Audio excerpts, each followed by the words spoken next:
और उसके बाद वो जंगल एक बार फिर से सुमन की चीखों से गूंज उठा। लेकिन आज की रात सुमन की चीखों को सुनने वाला वहां पर कोई भी नहीं था। अगर वहां पर कोई मौजूद था तो बस हरिया, जो कि अब एक भेड़िए में बदल चुका था। सुमन के बालों को पकड़कर घसीटते हुए वो जंगल के बीचों बीच एक जगह पर ले जा रहा था। अगली सुबह गांव में। अरे भाई, पता नहीं क्या बात है, अपने गांव का हरिया किसान और उसकी पत्नी सुमन दोनों गायब हैं। दोनों का कोई अता पता नहीं। अरे कैसी बातें कर रहे हो भाई, ये कब हुआ है? अरे पूरे गांव में खबर फैली पड़ी है। कल रात को दोनों खेत की तरफ जा रहे थे, लेकिन लौटकर आए ही नहीं। तो हो सकता है अपने खेत पर होंगे। पूरा गांव ढूंढ कर आया है भाई। जानते हो क्या मिला वहां पर? क्या हुआ भाई, क्या मिला? बताओ हमें, क्या मिला? अरे हरिया की पत्नी सुमन के कपड़े पड़े हुए थे। शरीर का एक एक कपड़ा फटा हुआ झोपड़ी के बाहर पड़ा था, लेकिन दोनों पति पत्नी का कोई पता ठिकाना नहीं था। अरे भाई, लेकिन उसका जो दोस्त है ना रामू किसान, उससे पता करके आते हैं ना। अब तक तो दोनों साथ ही खेत पर जाया करते थे। हाँ, हमें उसके घर जाना चाहिए भाई। चलो वहाँ चलते हैं, चलो। वो सारे लोग रामू के घर पर पहुंचते हैं। रामू अपने घर के बाहर बैठकर हुक्का पी रहा था। आज सारे के सारे लोग टोली बनाकर मेरे घर क्यों आ रहे हैं? क्या कोई मर गया क्या भाई? अरे कैसी बातें कर रहे हो? तुम्हारा सबसे अच्छा दोस्त हरिया और उसकी पत्नी गायब है और तुम यहाँ बैठकर हुक्का पिए जा रहे हो हैं? रामू ने अजीब सी नजरों से उन सब गांव वालों की तरफ देखा, जिसकी वजह से वो लोग एक बार के लिए डर गए। गायब है? अरे गायब नहीं है, मुक्ति मिल गई है। उन दोनों को मुक्ति मिली है। इस दुनिया में आकर हर इंसान पाप करता है और उसे उसके पापों के लिए मुक्ति मिलना बहुत जरूरी है। अरे ये कैसी बहकी बहकी बातें कर रहे हो भाई, हैं? और इसका चेहरा अजीब सा क्यों लग रहा है? लगता है दोस्त के मरने का गम बैठ गया है। पागल हो गया है शायद ये पागल। ये बात सुनते ही रामू चीख कर जोर से चिल्लाते हुए कहता है, पागल मैं नहीं हूँ, पागल तुम सब हो। और ये शैतानी जंगल अब तुम में से किसी को नहीं छोड़ने वाला, सबको खा जाएगा। याद रखना मेरी बात। शैतानी जंगल? कैसा शैतानी जंगल? लगता है रामू पागल हो चुका है। हमें यहाँ से चलना चाहिए भाई। चलो। तभी रामू की पत्नी बाहर आती है। नहीं, आप लोग इनकी बात का बुरा मत मानिए। 2 दिन पहले हरिया के साथ खेत पर गए थे। जब से वहाँ से आए हैं तब से ऐसी ही बातें कर रहे हैं। भगवान जाने ऐसा क्या देख लिया उन्होंने, खेत में कुछ भी बड़बड़ाते रहते हैं। लेकिन गांव के लोगों ने कमला की कोई बात नहीं सुनी और वो सब वहां से चले गए। रात अब धीरे धीरे ढलने लगी थी। तभी अचानक किसी ने धीमी सी आवाज में रामू को पुकारा। रामू, आ जाओ, मैं तुम्हारा इंतजार कर रहा हूँ। और सुनो, अपनी पत्नी को साथ लेकर आना, नहीं तो काम अधूरा रह जाएगा। ये आवाज सुनते ही रामू के चेहरे पर शैतानी मुस्कुराहट आ जाती है। वो धीमे कदमों से अपने घर के अंदर आता है। क्या हुआ? तबीयत ठीक है ना अब आपकी? मैं तुझे अपने साथ खेत पर ले जाने आया हूँ, चल। मैं तुम्हारे साथ कहीं नहीं जाने वाली। मुन्ना गहरी नींद में सो रहा है और उसे अकेला छोड़कर मैं तुम्हारे साथ खेत पर नहीं आ सकती। वैसे भी तुम्हारे उन खेतों में भगवान जाने कौन सा राक्षस घूम रहा है, मुझे तो डर लगता है।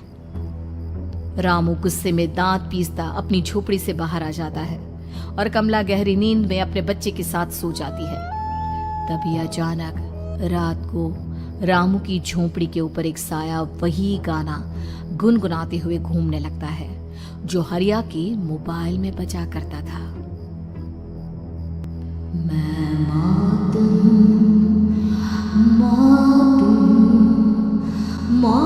जो पसरी है चारों ओर, जो आएगी कहीं से भी निगल जाएगी सबको। मैं मौत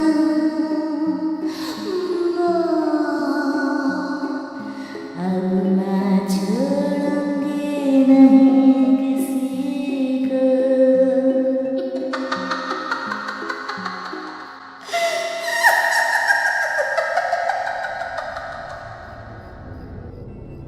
ये आवाज सुनकर रामू की पत्नी कमला की आंख खुलती है और वो देखती है कि उसका मुन्ना अपनी जगह से गायब था।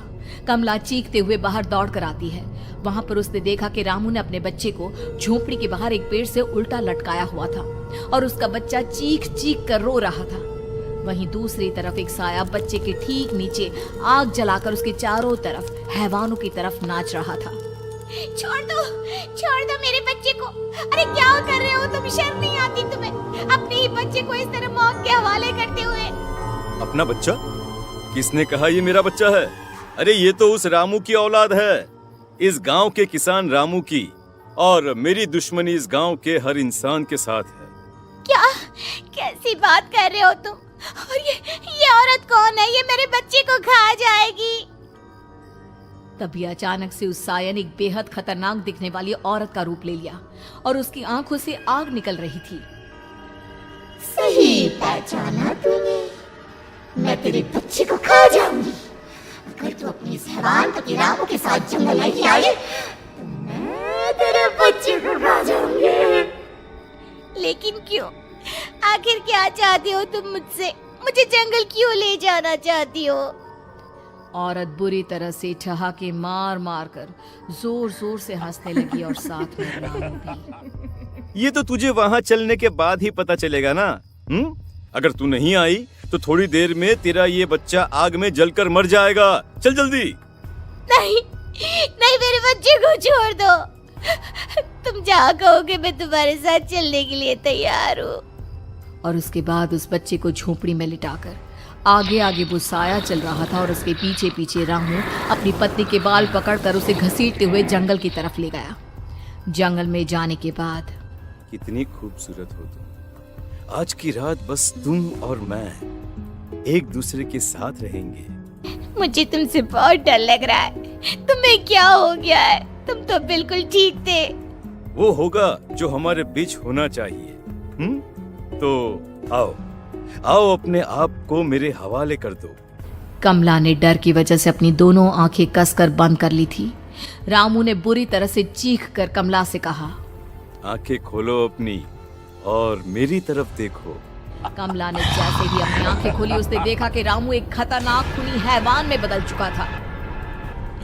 कौन हो तुम? जाने दो मुझे। क्या चाहते हो मुझसे? वही जो एक आदमी एक औरत से चाहता है। मैं तुम्हारा पति रामू नहीं बल्कि इस जंगल का एक भेड़िया हूँ और आज की रात तुम्हारे खून से अपनी प्यास बुझा जाऊं। और उसके बाद वो जंगल कमला की दर्दनाक चीखों से गूंज उठा। अगली सुबह कमला के कपड़े भी जंगल में उसी तरह पाए गए जैसे कि सुमन के पाए गए थे। इस घटना के बाद पूरे गांव में दहशत का माहौल था। अपने माँ बाप की मौत और गांव में हो रहे इस तरह की घटनाओं की खबर सुनकर किशन शहर से गांव लौट आया था। अपने माँ बाप की बेदर्द मौत की वजह से वो बहुत परेशान था। तभी अचानक उसे अपने घर में खाट के नीचे पड़ा हुआ वो मोबाइल फोन मिला जो उसने अपने पापा हरिया को गिफ्ट किया था। अरे कितने प्यार से पापा के लिए मोबाइल फोन लेकर आया था। इसे एक दिन भी काम में नहीं ले पाए। और आखिर कौन है जो गांव में इस तरह की हत्याएं कर रहा है? क्या है इन सब के पीछे? क्या है? मुझे पता करना ही होगा, वरना एक दिन पूरा का पूरा गांव खाली हो जाएगा। इस गांव में एक भी जिंदा इंसान नहीं बचेगा। गांव के लोगों की मदद करने के इरादे से किशन अपने गांव से दूर एक दूसरे गांव में बहुत बड़े तांत्रिक के पास मिलने के लिए गया। तांत्रिक बाबा, अब आप ही कुछ उपाय बता सकते हैं। भगवान जाने हमारे गांव को किसकी नजर लग गई है। नजर नहीं लगी है, किसी ने तुम्हारे गांव को बद्दुआ दी है। किसी सताई हुई आत्मा का प्रकोप है और अब वो पूरे गांव में किसी को नहीं छोड़ेगी जब तक उसकी आत्मा को शांति नहीं मिल जाती। अरे लेकिन ऐसा कौन है बाबा? किसकी आत्मा है और कैसे मिलेगी उसे शांति? मौत है, मौत कहीं से भी आएगी और सबको निगल जाएगी। इससे बचने का सिर्फ एक ही उपाय है, लेकिन उस उपाय को करना आसान नहीं होगा। जो भी उस उपाय को करने की कोशिश करेगा उसकी जान जा सकती है। भले ही मेरी जान चली जाए, लेकिन मैं अपने गांव के लोगों की जान बचाने की पूरी कोशिश करूंगा बाबा। तो ठीक है फिर, अगली अमावस की रात जैसा मैं कहता हूँ वैसा ही करना।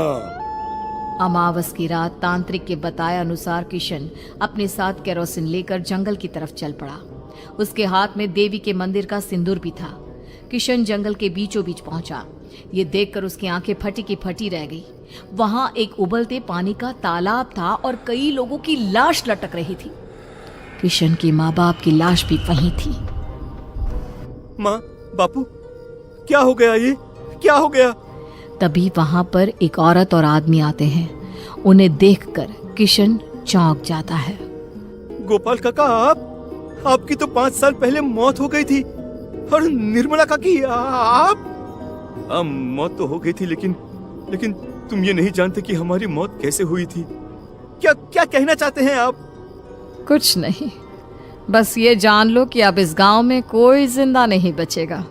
लेकिन क्यों काकी? क्योंकि 5 साल पहले इन गांव वालों ने मुझे डायन बताकर पत्थर मार मार के मार डाला। मेरी कोई गलती नहीं थी। गांव का एक बच्चा क्या लापता हुआ, सारा इल्जाम मेरी पत्नी पे डाल दिया। और जब मैंने निर्मला की जान बचाने की कोशिश की तो मुझे भी मार डाला। आपके साथ ये बहुत गलत हुआ काकी, लेकिन आप जो कर रहे हैं वो भी सही नहीं है ना? तुम यहाँ से चले जाओ वरना तुम भी नहीं बचोगे। हमारी आत्मा पिछले 5 साल से मुक्ति के लिए भटक रही है। चले जाओ यहाँ से। मौका देखकर किशन सिंदूर उन दोनों के ऊपर डाल देता है। उनका शरीर जलने लगता है और वो भयानक तरीके से चिल्लाने लगते हैं। अगले ही पल किशन उनके ऊपर केरोसिन डाल देता है और वो दोनों जल जाते हैं। किशन अपने माँ बाप और दूसरी लाशों का अंतिम संस्कार करवाता है और अपने घर लौट आता है। लेकिन वो अभी भी इस बात से अनजान है कि मोबाइल अभी भी बज रहा था। मैं मौत हूँ।